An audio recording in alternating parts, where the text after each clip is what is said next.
Sorry. Generator wala.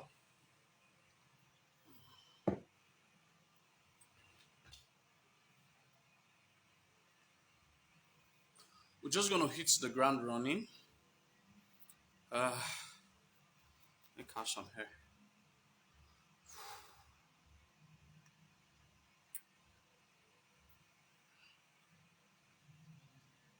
All right. Okay. Can start now.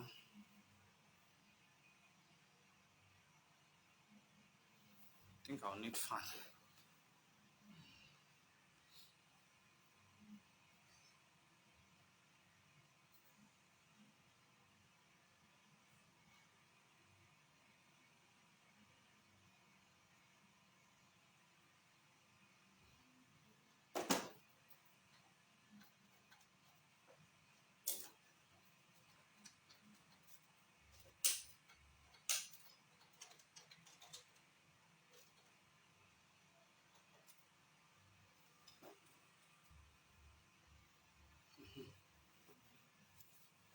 All right. Okay.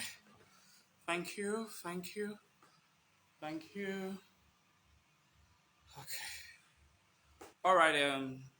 Like I was saying, I wasn't able to come online on live program last week's Sunday because of my health issues. I'm much more better now to discuss some very important aspects of our history, which is very important. But today, like I always do, um,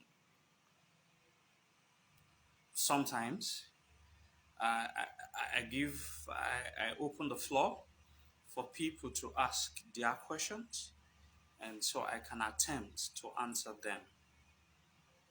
I can attempt to answer them. Get the word correctly.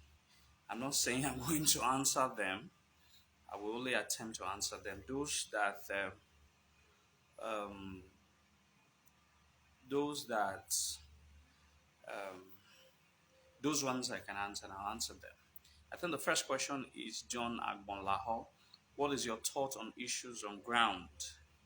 Uh, Mr. John Agbonlaho, I am not aware. May you remind me, please, of the issues that are on ground so that I can be abreast of the issues that are on ground, the exact issues that are on ground that you want me to talk about. So, so you may want to tell me, Mr. John Agbonlaho, the issues that are on ground so that I can attempt to answer them.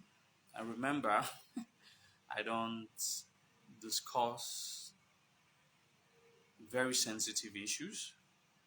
That's one. Number two, I don't discuss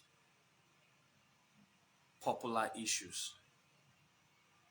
Number three, I don't discuss propaganda. I don't. So it's not my person to be discussing. My forum is basically for discussing of history. All right. But if it's not propaganda, if it's not all of these that I've mentioned, deputy to the monarch, deputy to the monarch should land to different set of people. We have a way of making issues big. First and foremost, no one deputizes the monarch. Uh, I have, I think, I've taught us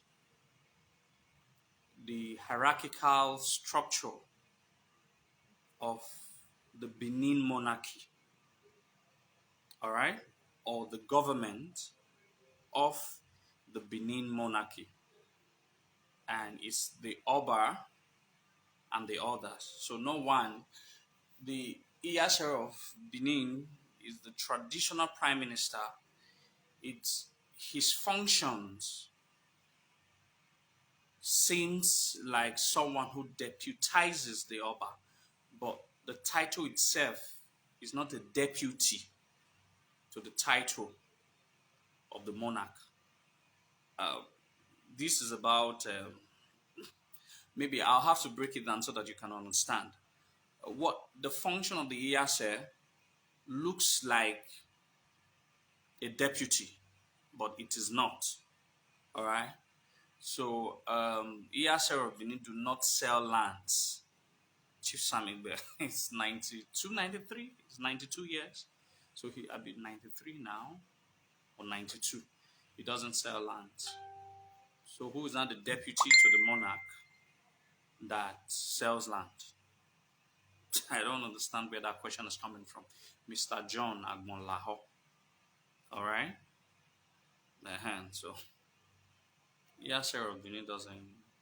Are you referring to the Yasser of Benin? He doesn't sell land. He's an old man. He's a very old man. One of the most upright man living. Upright Benin man living.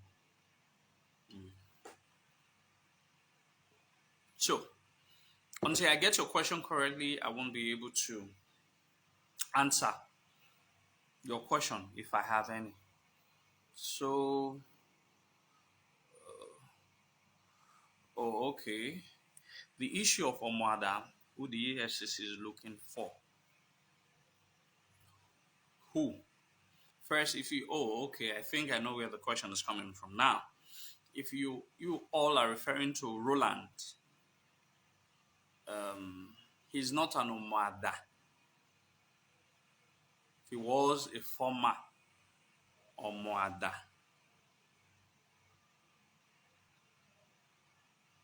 So who graduated? It's just like if you're once like I was once an undergraduate student of Obafemi Awolowo University.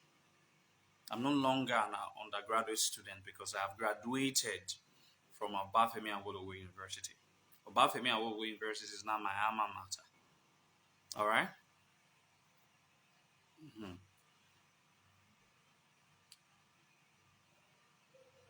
All right. So if it's about that, I don't.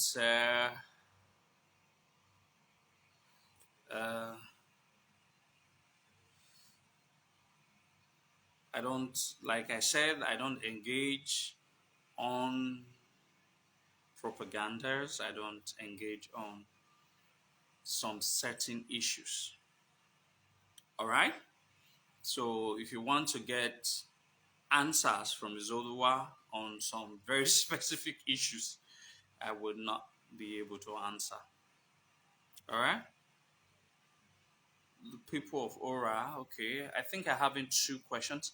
I'll just go straight to important questions. The second question is if Paidu is the primogeniture, it's the primogeniture of the Benin race. The children of Idu gave birth to other tribes.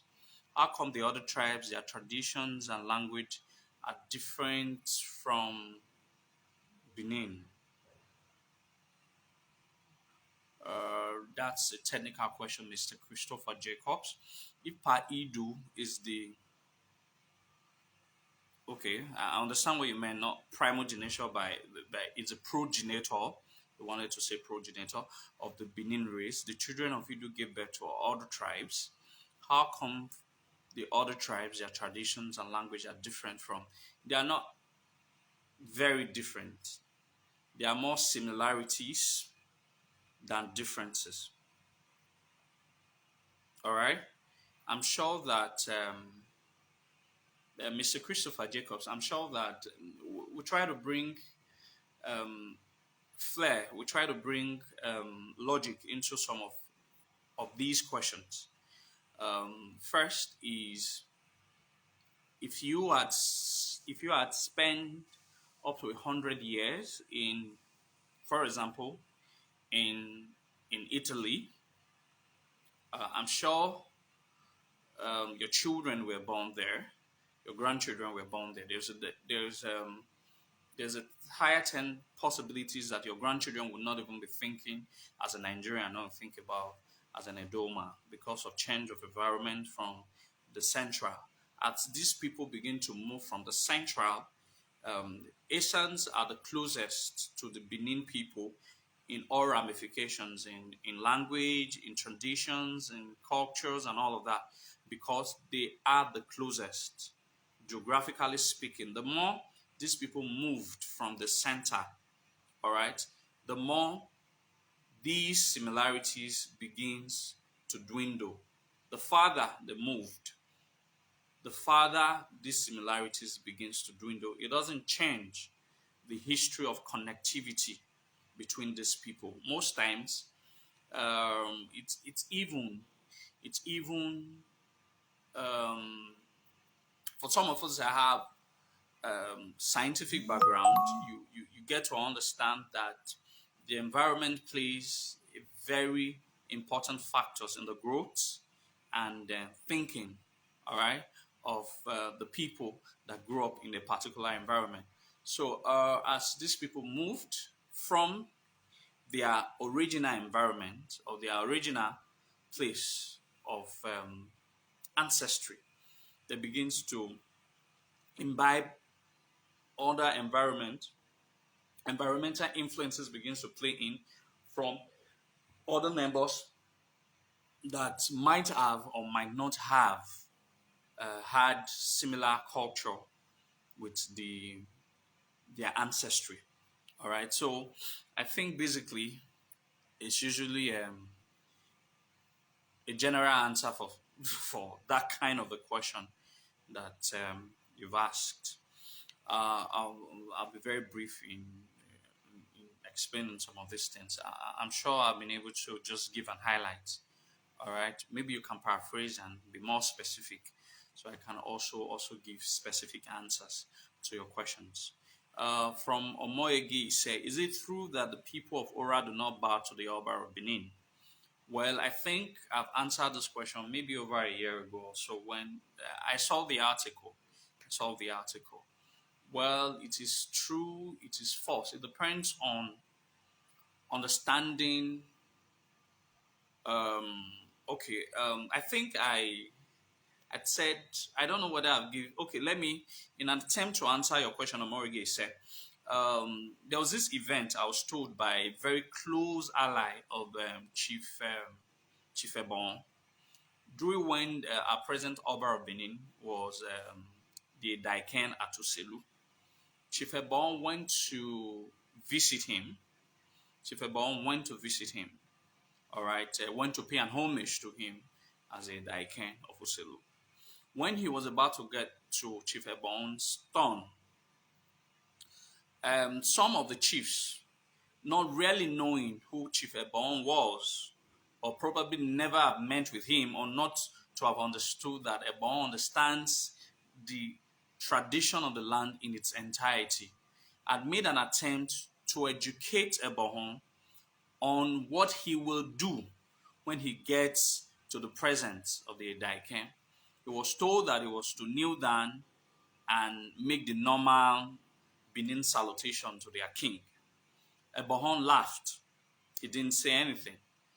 After the normal greeting, Ebon greeted the Oba without kneeling down. He only stood and, all right, and greeted him like this. He didn't kneel.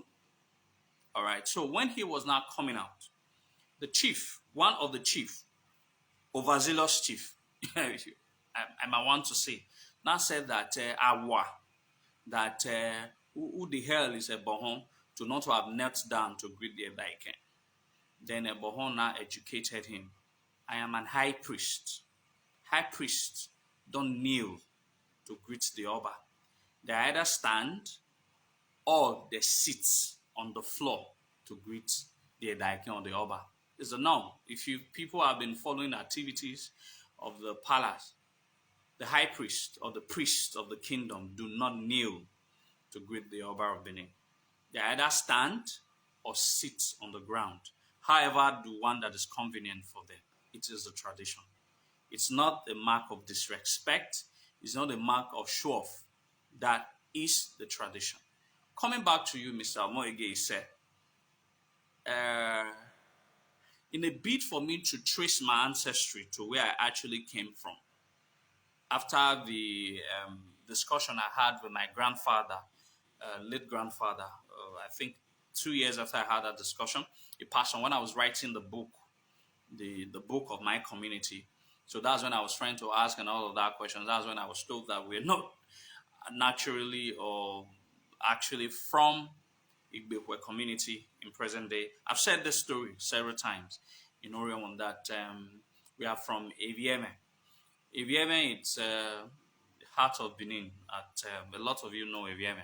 They are by nature, all right. If the Daiken is to become the Oba of Benin, all right, when he becomes the Oba of Benin, he sends some of his younger brothers to become dukes of some of these dukedoms.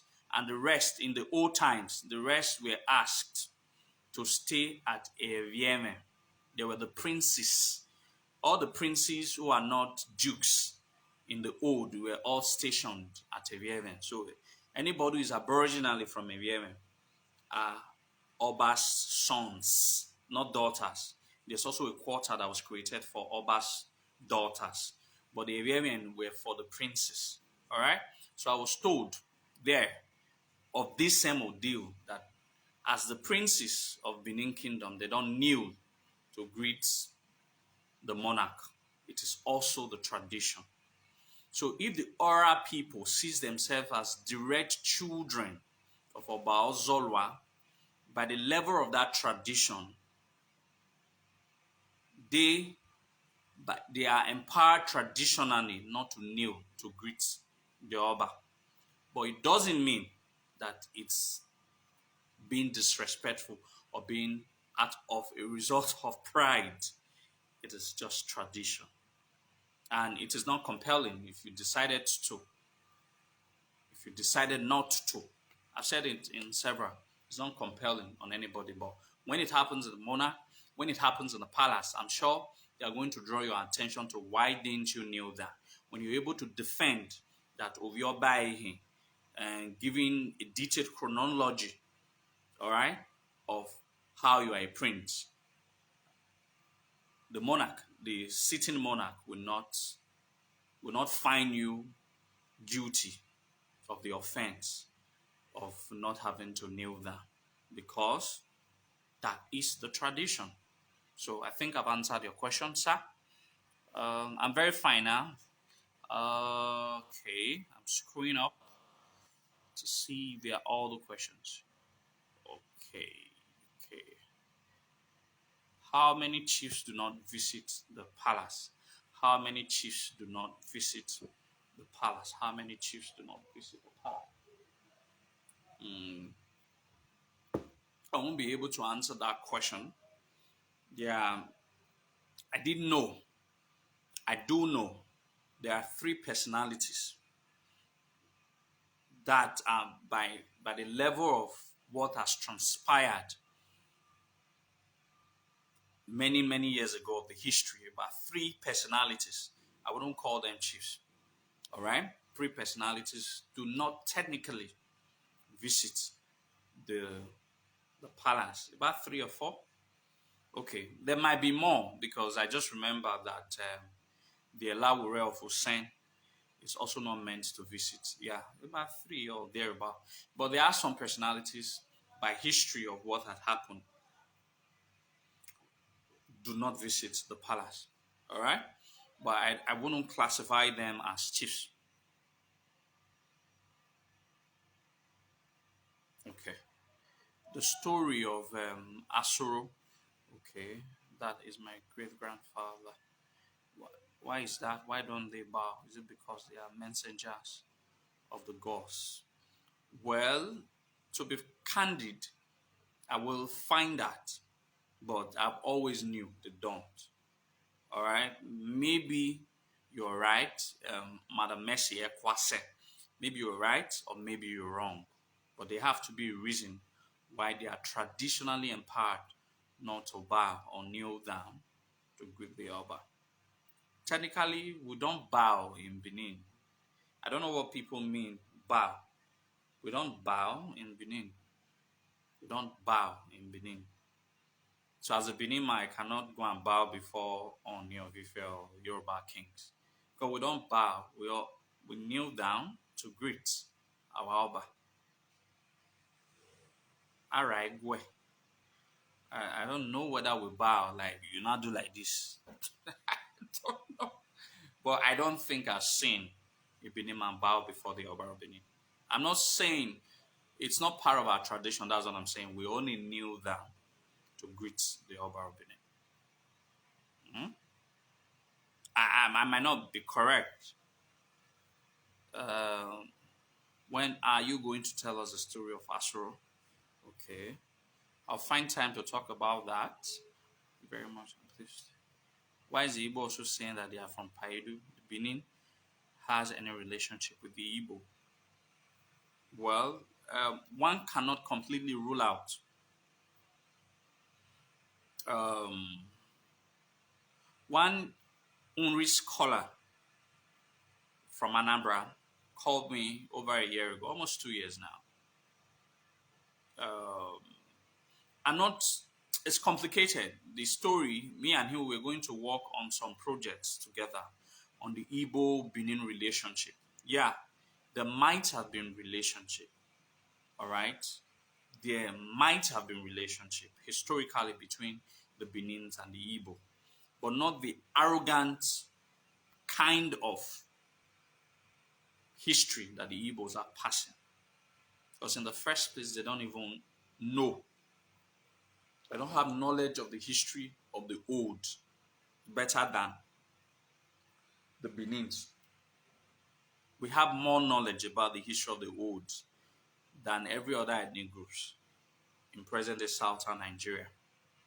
So there might have been relationship. I'm not going to rule that out because I remember having an academic, a very fruitful. He wasn't an arrogant Igbo scholar.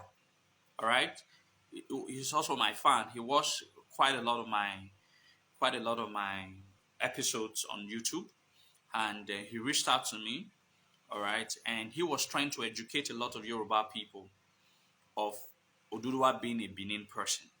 All right, he's a scholar. He's an Inri. He's one of the descendant of the not Eri, Inri, the Nroi. All right.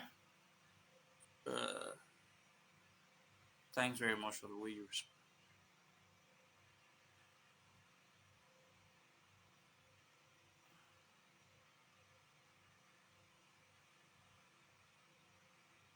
Like I said, Mr. Prince Oge and Soya, I'm not saying they don't, but if they don't, they are not compelled. There's the tradition exempts them. All right, they are not compelled to do that. If they don't want to, they are not fined. It's not an abomination. They are not guilty of it. All right, but they can, out of their free will and violation. All right, they can. But if they don't, they will not be fined if they actually can prove that they are princes.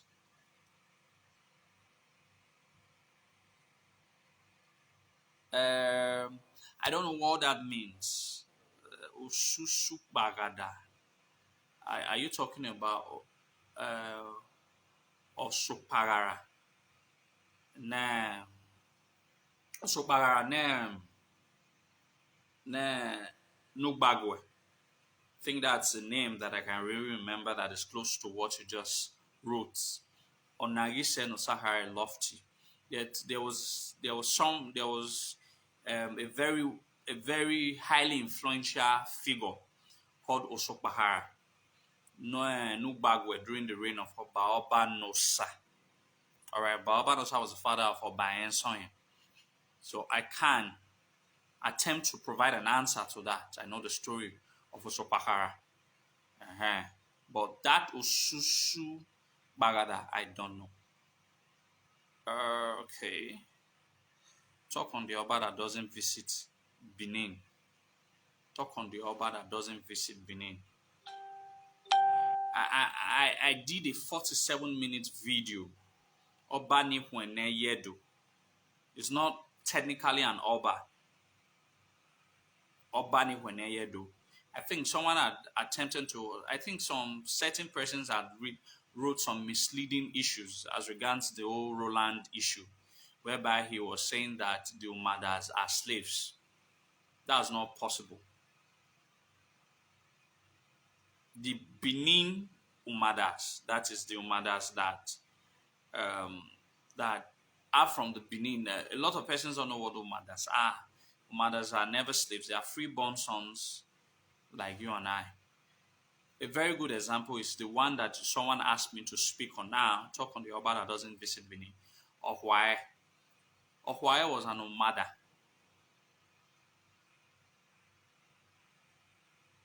Technically. Another one that can be easily remembered, Ise no Utekon. Ise no Utekon is regarded as the most influential of all Umadas. The Umadas that fought war with Oba Ozola. Ise no Utekon was an Umada. Asoro was an Umada.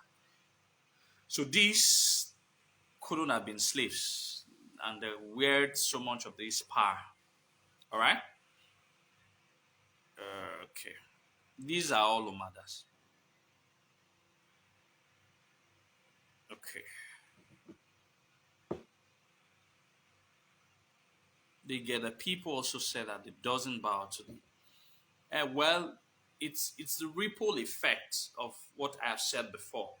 Since the Gedes are directly oral descendants, they're directly oral descendants, and oral descendants are directly sons of Obaozolo.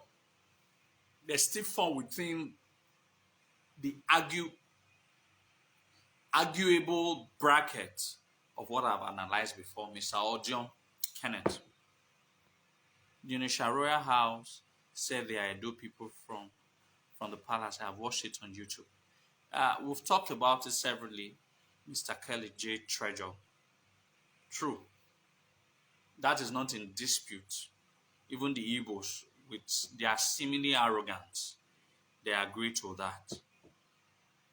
All right? What is the relationship between Bini and Icha? Adunidu people.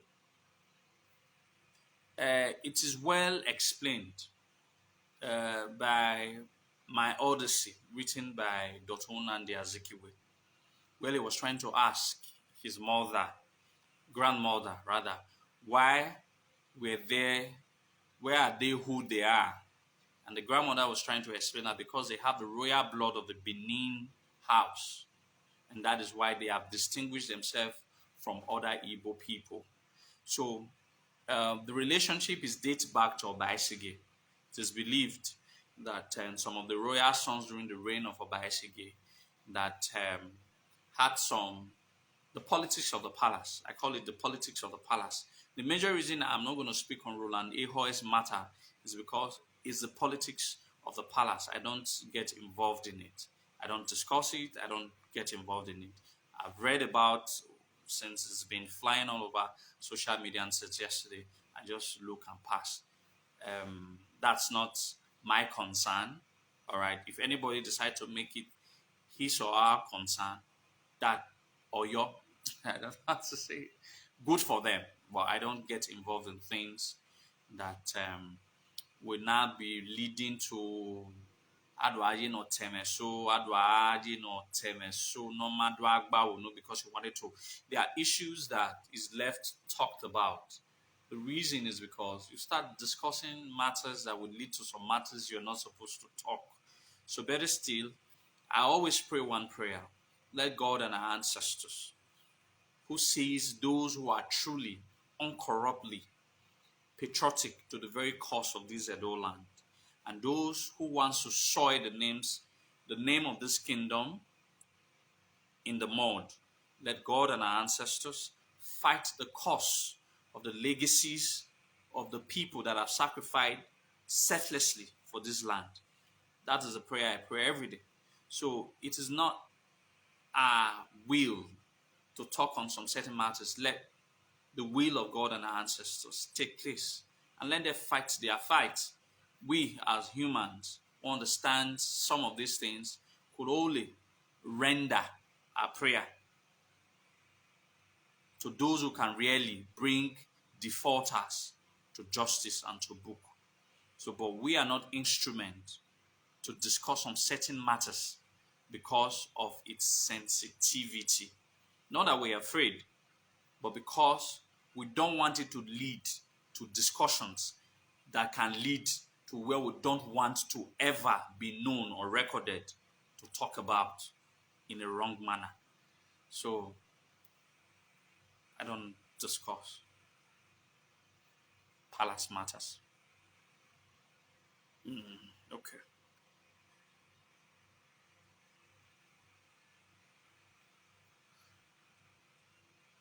I've not heard of that. It's my first time in Suparada of a Wilkoi. All right, maybe someone want to educate me on that.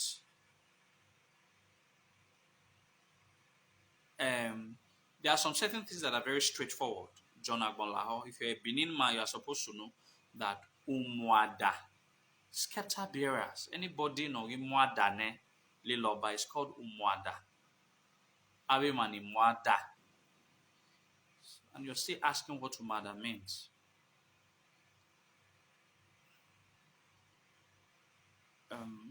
There are a lot of relationship.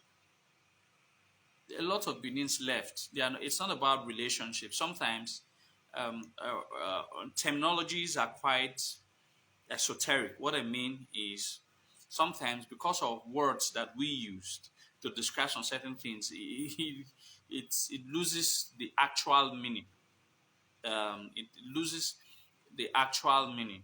All right, loses the actual meaning. Ouchies are Benins are ouchies. Some persons left at different times because of different histories. It's not something I will now want to be talking about some of all of the clans and mix up of Issacar West and all of that. But we do know that it is our brothers that are now being regarded as Issacar people today. My Benin brother, my Benin sister. So, and the relationship between the Edo and the Auchi people is that they are the same people who left the central, who left Benin quite some years, a lot of years ago, for greener pastures because of war, because of princes fighting, because of instability, all of that. So that's that. Can a Daiken be disqualified from becoming Oba? What is the meaning of a Daiken? Can a Daiken be disqualified from becoming Oba? There's nothing like disqualification. Well, I think it's only one time. Well, semantics, Joseph Ebomie, um, disqualified. Well, I think it has happened once that a woman wanted to become an Oba called Princess Ideleyo. She entered into a mesocycle and she never came out of that mesocycle. So she was disqualified. That's the only time. But technically, she wasn't even a Daiken yet. She was undergoing the process of being instituted as a Daiken. Nobody can be disqualified, basically, from being, after being an Daiken. Isaac Morioba, once you become an Daiken, you become the next Oba, under whatever guise. I'm just giving you probably an exception that might not even fit into your argument. She was not even an Daiken yet. All right? The story is a bit long, but the answer to your question is that no. No, a Daiken can be disqualified of becoming Umber. And the other part is, what is the meaning of a Daiken? It's two words. It's a combination of two words. All right? A dai, you know what an dai means? And someone that holds something in trust of the real owner. If, for example, you are supposed to be, I'm referring to Joseph now, you are supposed to be the Ojonwe, but for some certain reasons you are not available. You can choose someone to hold your position forth for you. I'm not the owner of that position, I'm just holding it forth for you. And that's what we call a dai. There are a lot of dais. Then Iken was a very influential figure that Obaiwai the First was very much envious of. Was very envious of because it was famous, it was rich, it was popular. It became very envious of him as an Oba that he needed to send him to a war that he thought or he felt he was not able to return, that he would not be able to return from. All right, so before he left the Iken, he was a powerful warrior that had fought at Uselu area.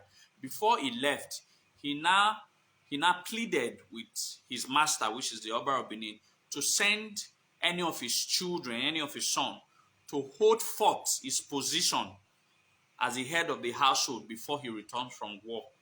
All right? So that's where the tradition of a Daiken started. The tradition whereby the Oba must send his first son. And the son, it wasn't like it was a first son agreement. The son that Oba sent was his first son. So it now became a tradition that Oba must send his first son to become a Dai or a Ken. All right? As part of the tradition before he can become the Oba. And the first Edaiken was Kwoboyuwa. He was the first Edaiken of Uselu, but he didn't become the Oba because he died before he became the Oba. All right, I think I don't want to dwell too much on a particular question, so I've answered that one. Mr. Joseph Obame is not an Oba, but Ohenukuni. Well, by right, Ogedegbe, Obaiwaya told him that he can also be Oba Nihwe. By right, it is considered to be an Oba, not in an inclusive term.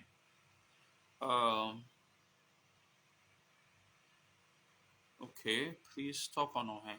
I've talked about it. If you want to go and look at that video, go to your YouTube and go and search on Henukoni. I did a 47-minute video on it. Very, very, very detailed. Very, very detailed. So you get all of that.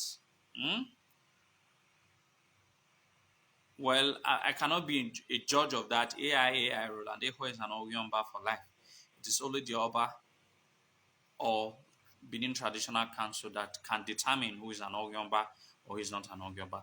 Does any monarch from other tribe take permission before coming to Benin to visit their friend in Benin without visiting the Benin monarch?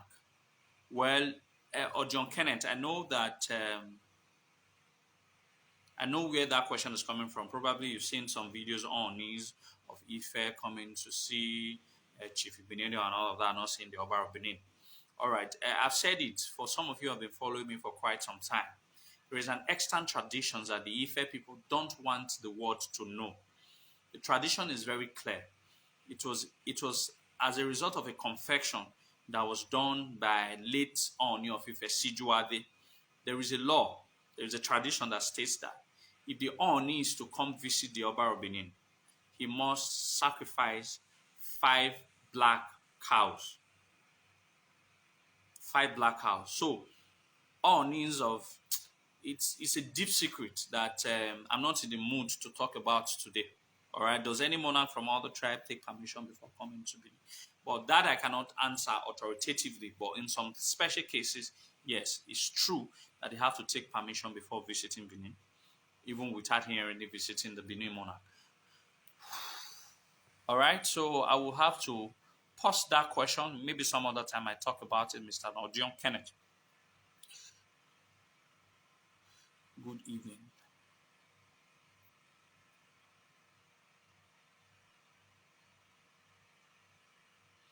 I've not heard of such letters.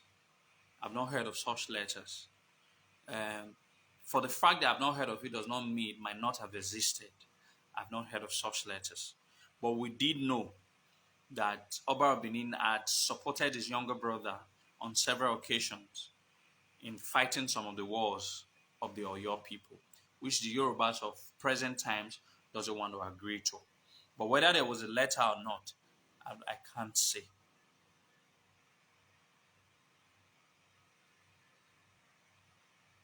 A long time ago, I asked you about Ugiame. I've answered Ugiame questions 1,000 times, but the series of what we are doing, keep following my program. Probably next week, we might get to almost Ugiame Tom.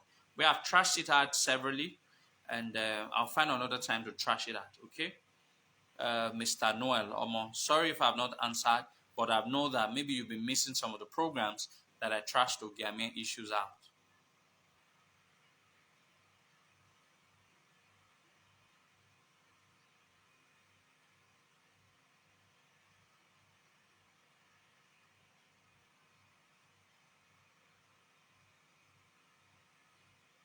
Uh, about Roland, please, bro, don't allow anybody to force words. I don't. If you know me too well, I say whatever I want to say. People don't dictate what I say because anything I say can be used against me in the court of law. Anyway, in other words, a lot of people rely on my knowledge. A lot of people get guidance from what I speak about. So I try to be as careful as possible to not speak on issues that are quite not palatable in the hearings of those who really mean well uh, for the Edo land. So don't worry about that. Some ignorances. This was fun. Yeah, I was tagged on that post, Madam Mercy Ekwase. All right. There are things I don't respect. They know me. I don't. One guy called Dede Chibo. I don't respond. I've just made you understand the meaning of a daiken. It's a dai or iken. That's what it means. So it doesn't have meaning in Wari or Shekiri or whatever. All right. And the first daiken was Koboyuwa. That could have been easily 100 or 200 years later.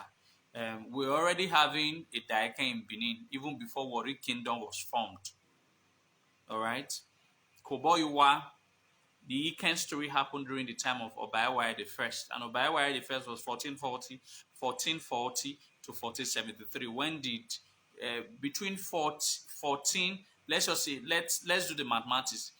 Let's assume the story happened in 1450, where the Iken, where that war, where the Iken, the Daiken became established. Let's say 1450, and Jinua left Benin, established Warri Kingdom in 1485. So that means a Daiken was already established at least 35 years before Warri Kingdom was founded. That answers the question. So there are things that you don't argue about. So a Daiken was already existing in Benin before Warri Kingdom was ever formed, at least 35 years. They said it's 1485. This story could have happened in Benin, the formation of the Daikentite in 1450. How come something that had happened in Benin first automatically now belong to people who eventually, how do I put it, who eventually adopt the same system that was already in existence in Benin much, much earlier?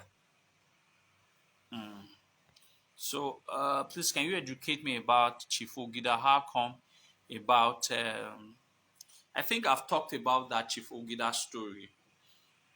That he was not. They were.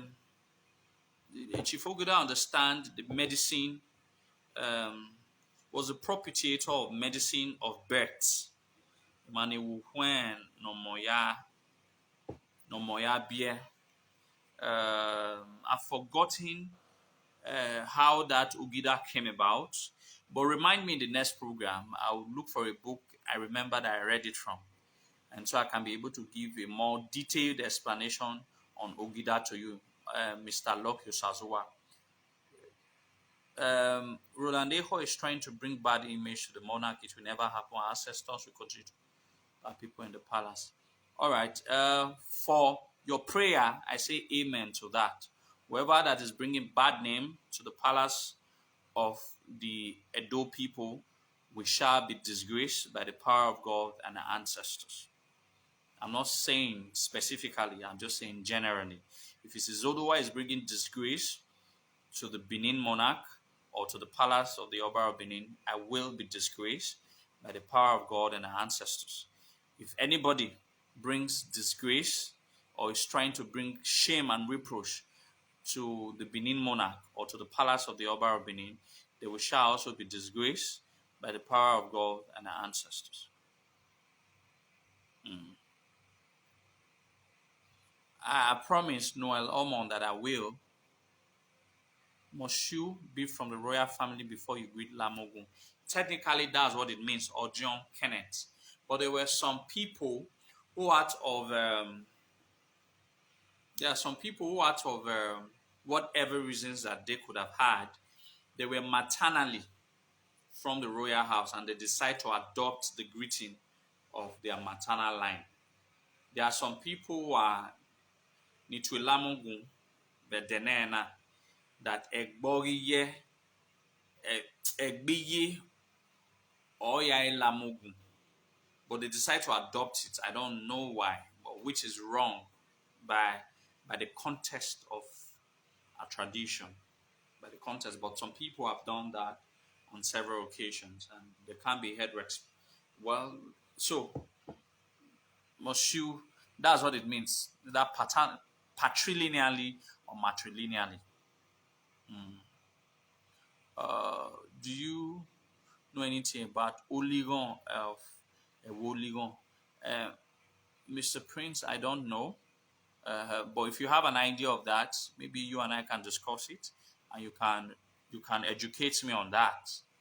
Uh, please talk on the Uwangwe no Gezomo family.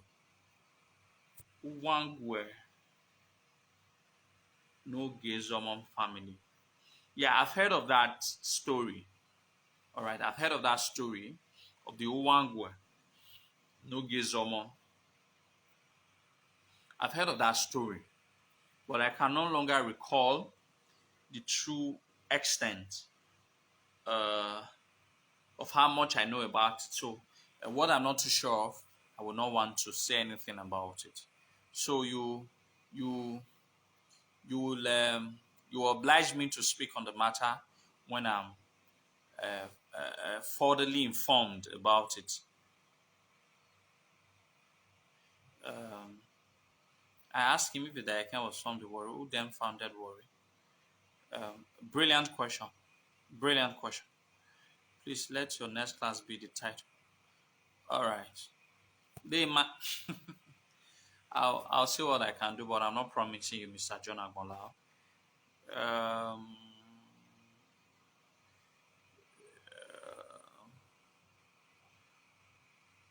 Some by marriage into the family. Yeah, true. Sadolo, since the documentation of the Nogi of Ego has a lot to strengthen the Oduduwa Caledon Ramian story. I agree with you. I agree with you. I agree with you, my brother.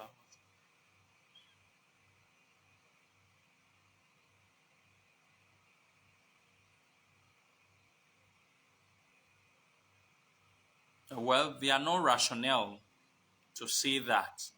I've seen one actually who, for whatever reasons, decide to stick to the greetings of his mother.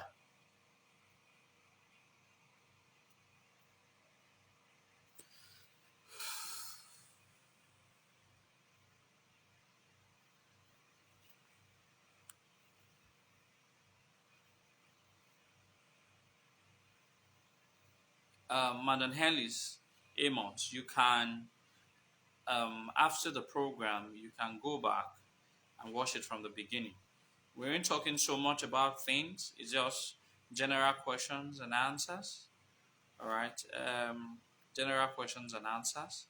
I won't be able to, I'm trying not to. Uh, um, is it possible for an Oba first wife to come from another tribe?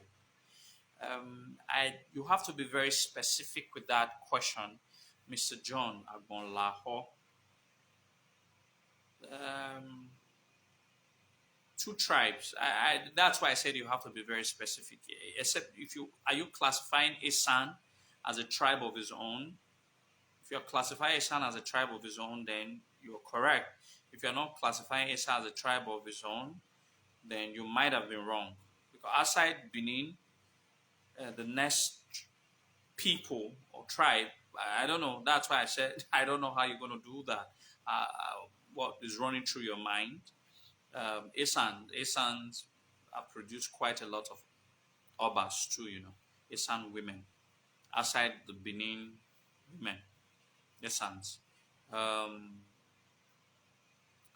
um, Obaewedo, who was called Prince Efabo, mother is believed to have come from present-day Ondo State. Okay, I can remember that very well because he was born and bred at present-day Ondo State. Um, um, these um, yes, this Ikale speaking part, Ikale speaking part of Ondo State. That's where Obae Wedo was born and raised. All right, mother was from there. So mother was from there. So I think that I can easily remember that. So it's possible that the first wife, or like I've explained before now, that first wives um, in the old times, in the early beginning of the second dynasty, the first wife of the Obas of Benin were called a Nahe. I think I've said this before, but let me um, let me sort of refresh our minds. The first wives of the Obas of Benin are called a Nahen. Esawu is not a title. Esawu is any wife of the Oba of Benin that is troublesome. So every Oba of Benin must have an Esawu as a wife. Any Oba of Benin that is troublesome, that is full of trouble, is usually referred to as Esawu. It could be the first wife, it could be the second wife, it could be the fifth wife. But a Nahen, Eneahen, Eneahen, all right, was the names of the first wives of the Oba of Benin. The first wife of the Oba of Benin are now called Esonerie. Not Esono. Eson is a chieftaincy title. Esonerie is another. It's the first wife of the Obas of Benin are called Esonerie. Now Esoneries are different from Iyoba. The mother of the first son of the Oba of Benin is called Iyoba, eventually becomes Iyoba. But sometimes, like our present Eson areas also will be in the future, the Iyoba. So the first wife and who gives birth to the next Obas are two different things. All right? Mhm.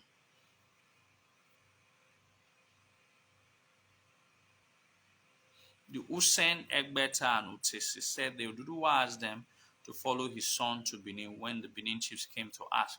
Well, that's a story that I would have wanted, that probably the ancestors wanted me to speak about today. Why? I wanted to speak about it. Someone had said something in course of my last live program that the scepter of Azamanuhe, our last class, is there somewhere at Oloton. Some people said some people said that he should delete that. Well, I want to tell that son of Oloton that the scepter of Azamanoa is not in Oloton's palace. I cannot tell you where it is, but it's certainly not in Oloton's palace. It used to be at Oloton's palace, but it was moved. The Kaladeran moved it. All right. No Oba in present dynasty. Let me not say that. But I'll just allow that one slide. All right. Then you will now know why Oduduwa had to send some people. Oloton was also part of the emissaries that was sent to accompany. Oloton certainly is not a Yoruba word, it's a Benin word. So most of the people that Oduduwa sent back to follow Oromia back to Benin were also the Benin people that followed Kaladeran from Benin to Ile-Ife.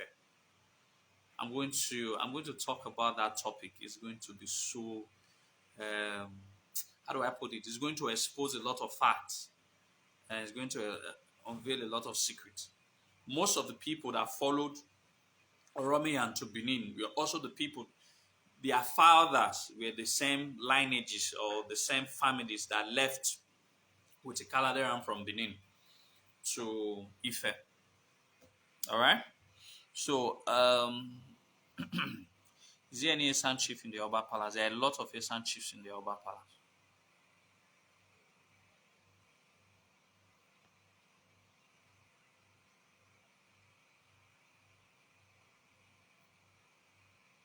Egbede family, I don't know, except you have to make it more explicit.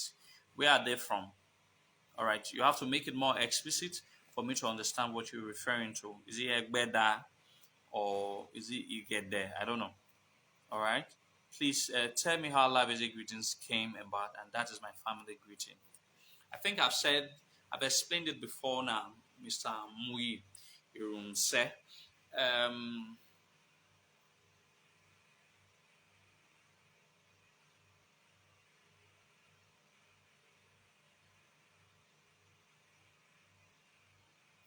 some Benin chiefs, in attempt to explain the origin of the Labiese family, had wrongly had given the the history to someone the Igbo people refer to as a Chima.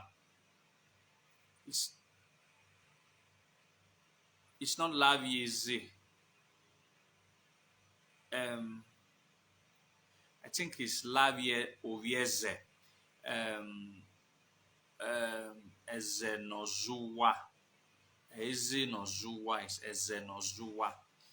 We're trying to still get, but I think that I've explained it, citing it that the origin of the Laovieze was it's affiliated to the Iyase Obodombem, the Iyase of Obarugbua.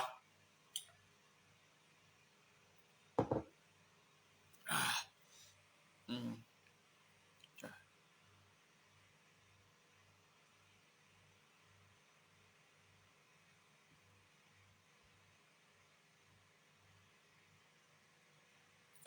Is that true? Is there any Esanche? There are lots of Esan chiefs in the palace.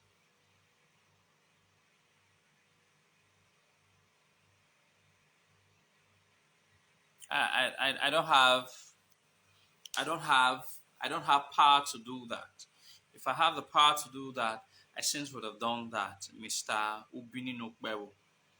I I don't have power to do that. I don't have the ideas on how these people can be stopped.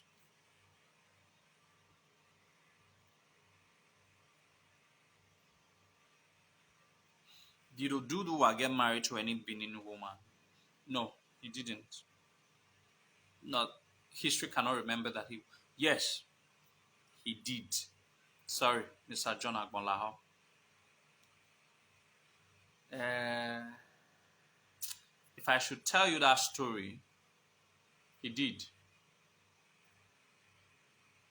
He did. I found out not too long ago, though. Maybe like 3 years ago, but I've never really talked about it. I've never really talked about it. The Ohen Okun of Uwotons are descendants of Ikaladeran. So when Ikaladeran established Uwoton, he gave birth to children. So those ones he later gave birth at Ile-Ife are not his first children. He had sons. He had sons. The Oba must, there's something that the Oba must go and do at Uwoton. There, some certain things are paid. It's not the story I like to talk about.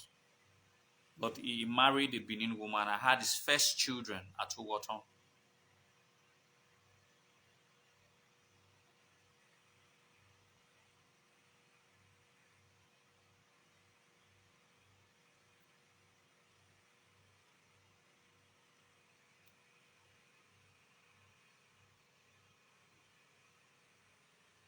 The Delta Igbos of today. Well, Delta Igbos of today are nothing like if it's just like if the Benin people had carved a niche, if the Benin people have not acculturated into the Benins of Onitsha, have not acculturated into the larger Igbo, they would have been called Anambra Benin. All right? If the Benins in present day Ondo, Ekiti, and all of that have not fully acculturated into the Yoruba culture, they would have been called Yoruba Benin or Benins in Yoruba land or Ondo Benin is in, well, it's still even applicable. Edonekwe, the Ado Akure people are called Edonekwe. Those are Benin people that have now spent so much years in Yoruba land that they are not purely Benins anymore and they are not Yoruba. So we refer to them as Edonekwe, Edo Akure people.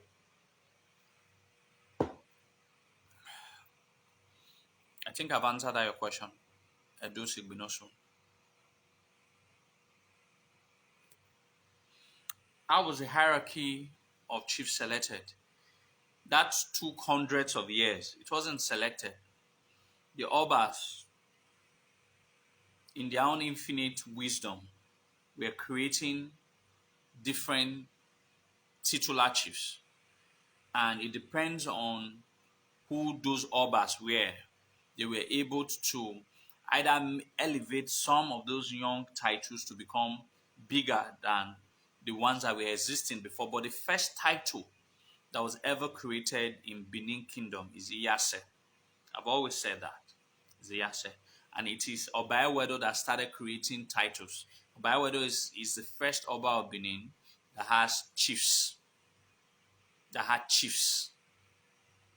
So proud before him, every other person, throughout the Ogiso dynasty, they were not chiefs.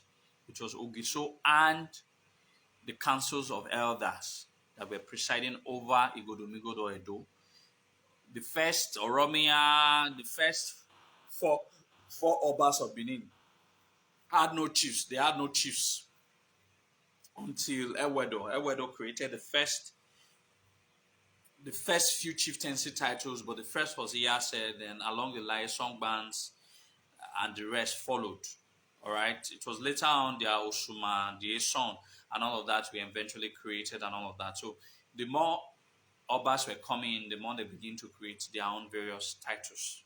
All right. So before you knew, it became very, very large. I don't have a YouTube channel.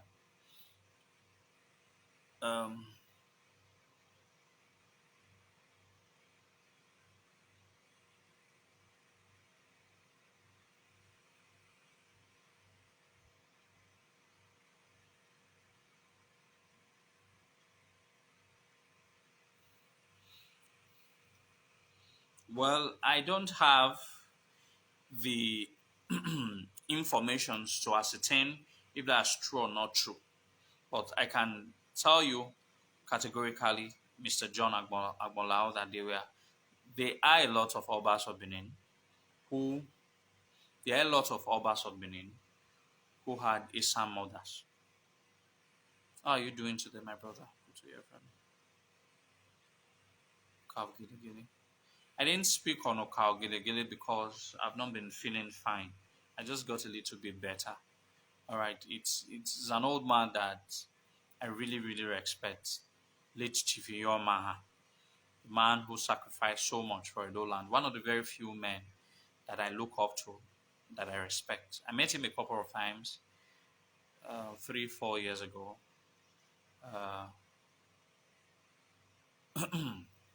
Why was those children not chosen as a Kaladaran successor? Well, that's a beautiful question, and that's the reason I had said I was not going to answer. I was not going to talk about it, Mr. Daosa.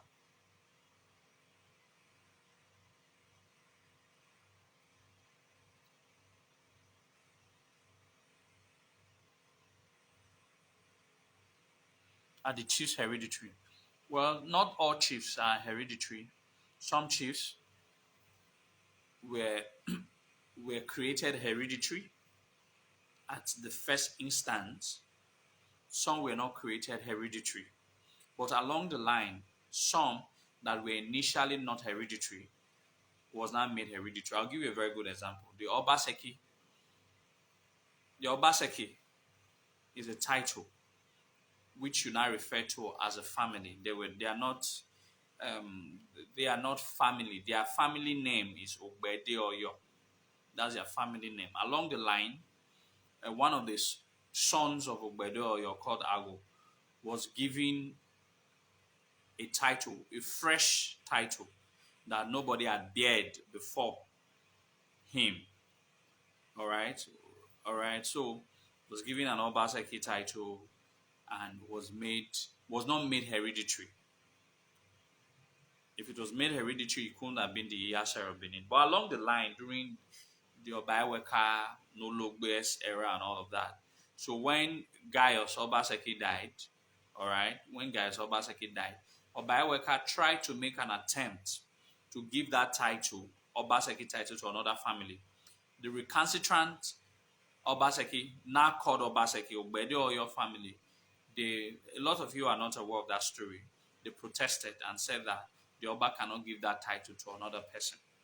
All right, so that title was left vacant for years until Obairedeawa, in his infinite wisdom, now said that since the title, this family said that they deserve to own that title. So eventually now made it hereditary to them. All right. Otherwise, it's not a family name. It was when I for example, when I Iyase, Chief Samigbe is the present Iyase. If if then if the Chief Samigbe passes on, all right, then the family of the Chief Samigbe will now say no, never, that they will allow that Iyase title to be given. So after a lot of quarrels and all of that, then the present Oba will now said, okay, I give Iyase title to that Igbe family. So along the line, they are now going to be called Iyase family. All right, it will no longer going to be a title. It will now become like a family name. Otherwise, it was never a family name. It was a title, and it still remains a title to date. So not all chiefs are hereditary. Some were created like Ologbose's title was created. At the creation of the title, it was made hereditary. Some titles were created hereditary when they were created. Some, after some years, it became hereditary. Some were never hereditary and still are not hereditary today. Like titles like Iyase, Sogma, Eson, Osuma, all of that, Unwangu, and all of that, they are not hereditary titles.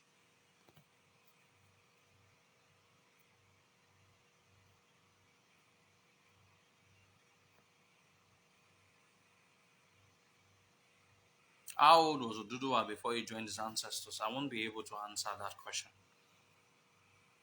And nobody can, actually.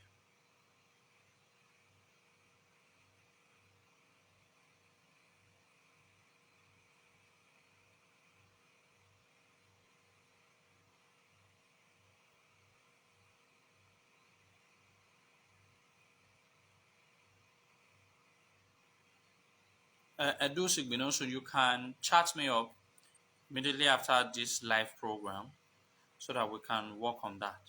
What about Isan? What about Isan Ma? Is he hereditary, sir? How am I supposed to? What about Isan Ma? Is he hereditary? Isan. Oh, Isan Ma. You called it Isan Ma. Isan. Isama. That is, you are talking about Igbinedion. No, it's not hereditary. It's not a hereditary title. And the way he said it, I said, what about Isan Man? Is it, okay, before I don't remember, he's referring to Isama title. No, Isama title is not hereditary. Isama title is usually given to the wealthiest, most famous. It's a title of wealth. Someone who has enormous influence in the society. So these titles were actually, yes, it's a Sama that he was. So it was very confusing for me, but it's all good. It's all good. Mm.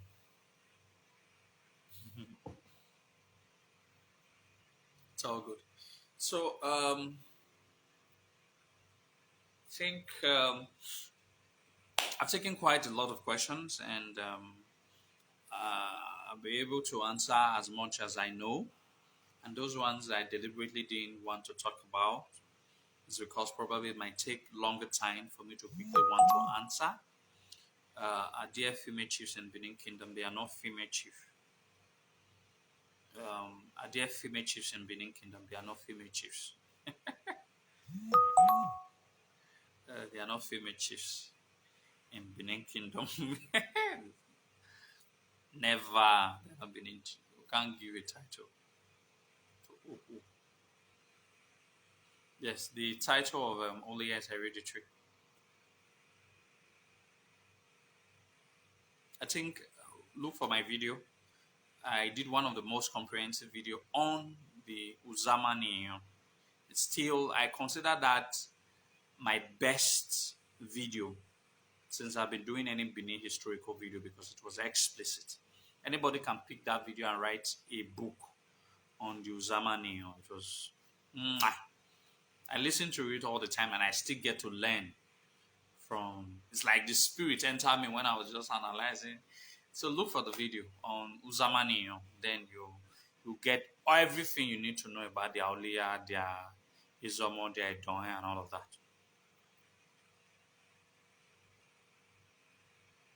Did any child of Oduduwa get married to Benin, or did any of his children?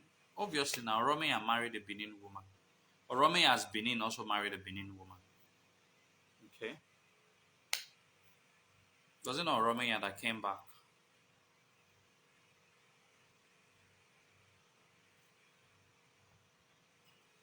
Well, I've said it before. I don't think the story that was written by Don Pedro Obaseki, I don't think that story is correct. On obasekis.com and .org, their website, I don't think that's correct. Some of us are quite very conversant with our history. Obaengbuda only had from the family of Obaengbuda. Obaengbuda is recorded to have one male, and one female. Princess Isiwa, who was dastardly murdered by Akmenede. Princess Isiwa is not remembered to have any child. And Odogbo Obaohua, the only son of Obaengbuda, he never gave birth. Ukurena Laibo. So I don't know how Ugbede Oyo became a descendant of Obaengbuda. Became a descendant of Ihengbuda because Obaengbuda's line was cut off abruptly. In case you are not aware, Mr. Kelly J. Treasure. So it's falsification of history that is making the Ogbedeoyo or whoever wrote the story of the Ogbedeoyo to connect their story to Obaengbuda.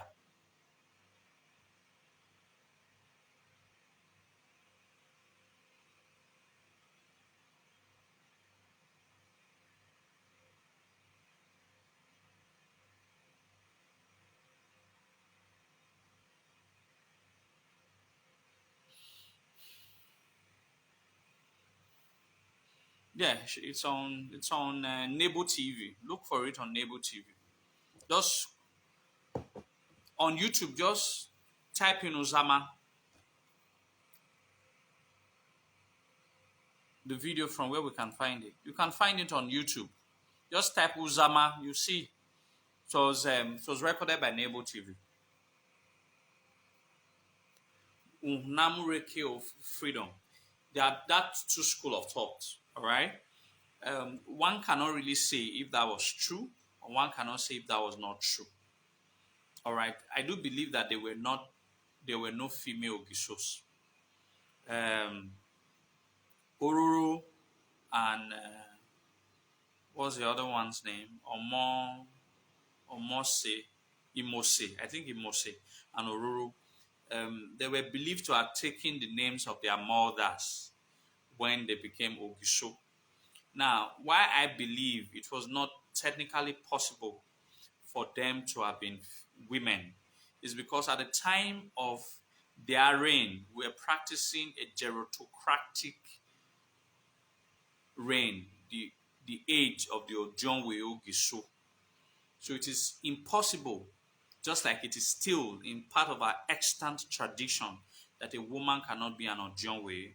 And at that time, it was Ojonwo Ogiso. That was the era that we had 19 Ojonwo Ogiso, a gerontocratic form of government, where it's oldest in each of the earliest or foundational 33 communities that made up present-day Benin City. So it was, to me, it would have been logical if women in the old, if we say that that means again there if we are your John way, if we are your John way, again there wasn't any John way again. That's why I feel that some of the writers that wrote that they took their mother's name on ascending the throne could have been correct. It's more plausible than those who wrote that they might have been female. Two of them might have been female Ogisho. I'm too lazy to write a book. I know the right. I know about the right self. I too lazy.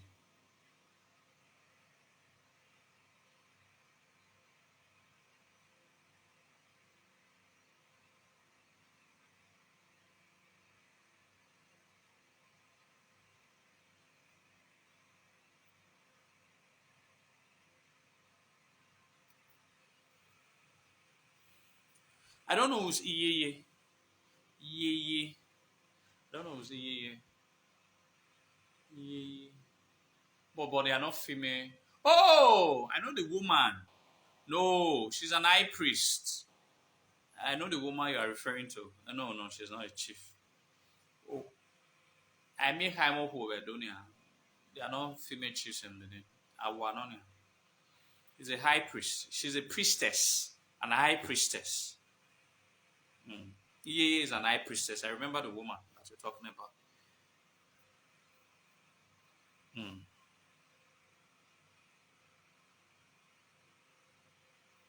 There's Ojonwe women. I don't think there might be head of women, but not in the concept of using Ojonwe. I've broken it down. Ojon Owe means elders. Elders. Awowe. Those are elders. Ojon. Owe is elders. Then Owe. Then no Ojon Owean. Ojon could be ascribed as first or oldest. The oldest amongst the Owe, the elders, is called Ojonwe. There's no heiress. Ohoye Ogwedion Duikonia. Ogwedion is male. I'm your Ogwedion. If Unami Ogwedion or Tedo is not Benin.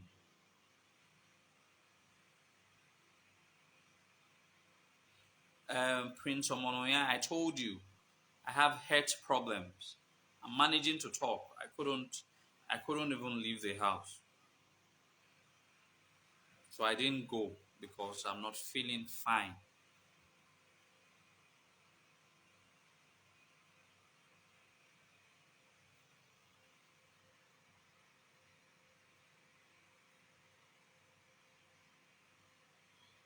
Can the Yoruba kneel before her son? Can the Yoruba kneel before her son, the Oba? I don't have. Can the Yoruba?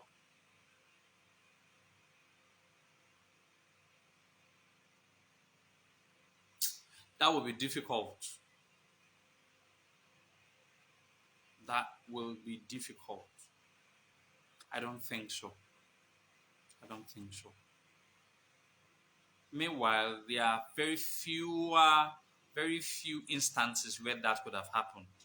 But most of the Obas never actually met, became the Oba while far long before, after their mother passed on. So it's very few Obas that became the Oba while their mother was still alive. Very few. A very good one was Ovorame experienced it. Outside of Orame, Obairede also experienced it. Queen Agawa, Then uh, then Iheya, the mother of Balvorami and all of that. Aside two of them, maybe one or two more experienced it, like Esige, mother, and maybe one. It's not up to five Obas that have been able, that their mother was still alive while they were the Oba. I think the maximum should not be more than five, but it's very few. Not all communities can have a no gear. Uh,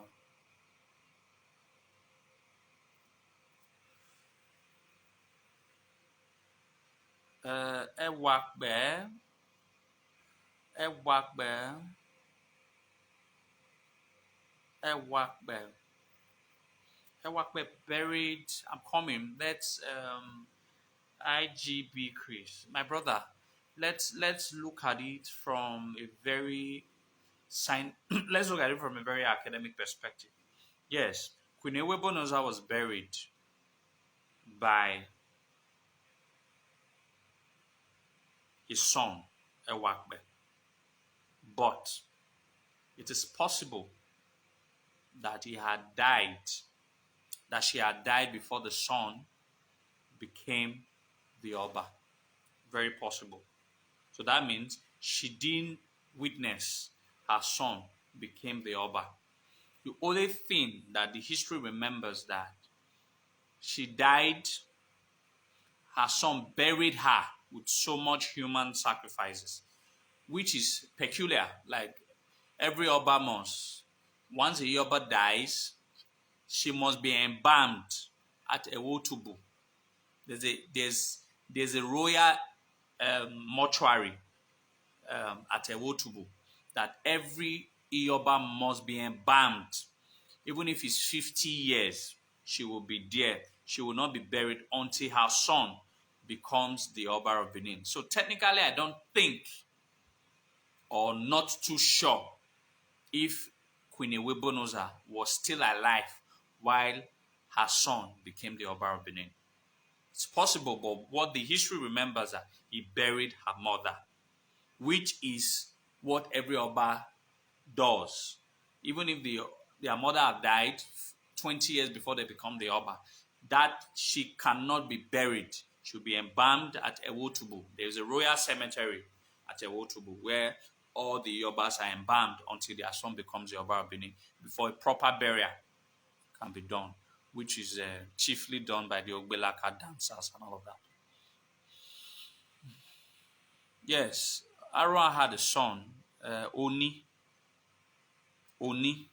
He had one son, Oni. He was called Oni.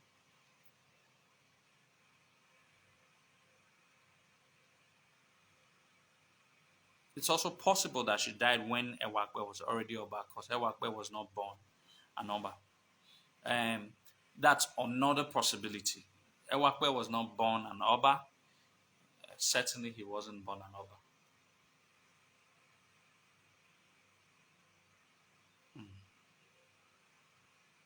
So there are possibilities, all right. But one cannot.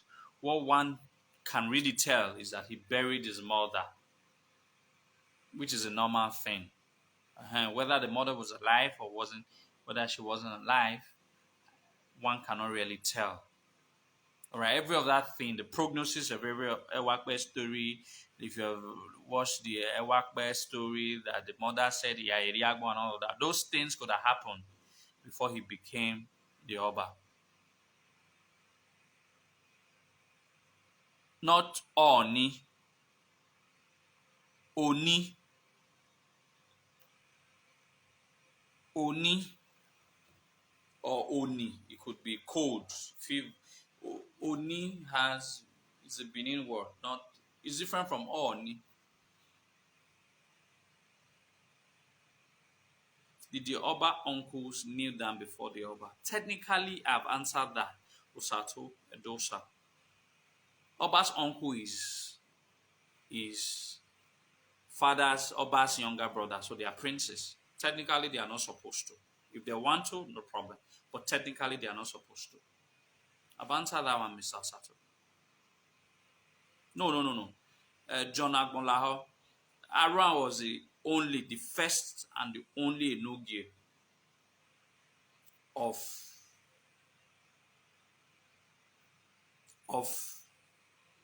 of Udo. So the power rotates between the Iyase and Nwangwe.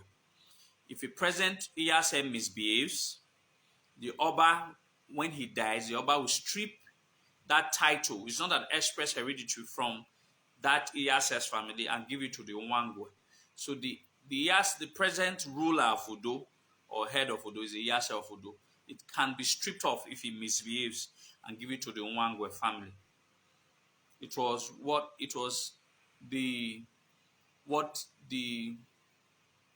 it called? The oath that Obaisege told agreed that on no account should there ever be a Nogi of Udo, because the only Nogi which was his elder brother Aran went on a ravaging war against the Edo people, and because of that, he sworn that there should never be any Enogi ever again in Udo. Eboehi, I've talked about the Ezomon family, so she could only be.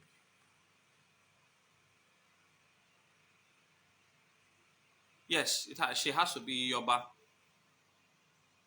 Yes, as far as she gave birth to the next Oba, when she dies, she can never be buried. She will be embalmed until the son becomes the Oba, where after the son has declared her as a Oba, she cannot be. He will not fix a date for the burial. It can be a very big burial, it can be a very small burial. And that can be determined by the Oba as at when he wants to do that.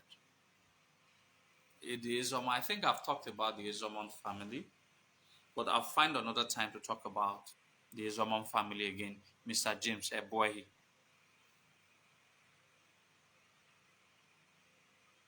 No. Oni never had any children. So he died during the war. The Edo Udo War. Well, they are not much of a role. Digging on your say. They are not much of a role, other than without them, they are not. They play a very remarkable role during the coronation. Without the Edigin Onyanse, the Oba cannot choose a name. Now, if he doesn't choose a name, he cannot become the Oba of Benin. So inherently, they play a very remarkable role that ensures that there is an Oba of Benin. All right. Well, being an Ehaimoba as Esama does not have a traditional role in decision making. Like the day-to-day running of the affairs of the palace requires the likes of the Esogman, the Iyases, and all that. But Esama does not have that. The role that the Esama has is it's more ceremonial. It's not traditionally, how do I put it? It's just like a minister without a portfolio. It's not like it's not really that important as to determine the running of the palace. It's not important to the day-to-day running of day-to-day activities of the palace. So any title holder, a lot of title holders don't go to the palace. Some might even go once in 3 years, except on the special occasion when the Oba wants them to be around. All right, I don't think that's much. There are no issues, but the role of it doesn't have much role to play in the palace that much. All right, so I think I have to round up now, and so that we all can go relax and have a wonderful night rest. So I want to thank each and every one of you that has taken our time to be here, to join our platform, to be able to talk about very, very important aspect of our history. Uh, it can be both a name and a title. All right, a name can be converted to become a title. It doesn't mean that it has to be titular. Some people bears Obasanjo as a title. Some families who, who are the present holder of the Obasanjo titles hold it as an Obasanjo title. But some people also bears it as a name. Oba Soha. All right.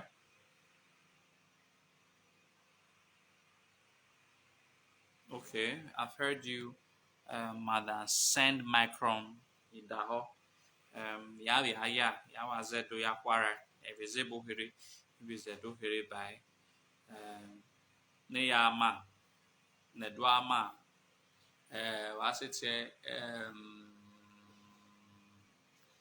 Egwa evon or bag or boy. That sort of a thing. Ade ya kwara. I was told Izomo was denied his position because his mother was from Asa. That's not true. Izomo title is one of the most exquisite title of Benin Kingdom. It's the generalismo of Benin Kingdom. It's the most exquisite. It's the most exquisite. It's a very high title in the kingmakers, in the titles of the kingmakers. It's third in command. From number 6, he was promoted by one of the Oba Akenzoa the first. From the last, he was promoted to become number 3. So Izomo as a title is held in a very high esteem in Benin Kingdom. All right. Okay. So I think I'll have to call it a day. I thank all of you.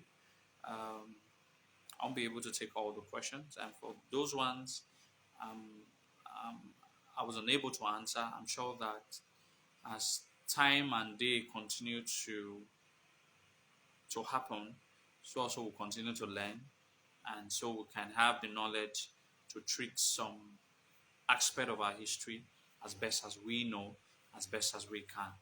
So I thank all of you who has started the program with me for years now. Some of you have been following me right from the Great Benin page and all of that are still with me.